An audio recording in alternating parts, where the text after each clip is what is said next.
Сегодня, 21 ноября, во всем мире отмечают День телевидения. Национальному телевидению Чувашии в этом году исполнилось 11 лет.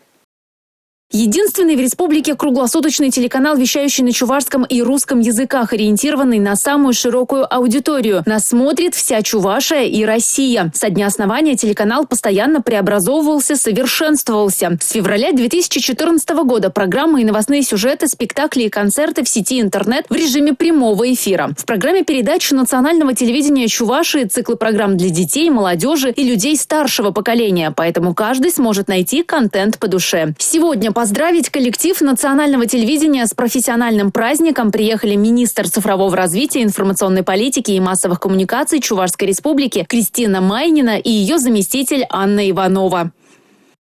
Наша крепкая опора, которая нас, как министерство, меня как министра, правда, страхует, правда, держит на плаву. Поэтому всем вам большое за это спасибо.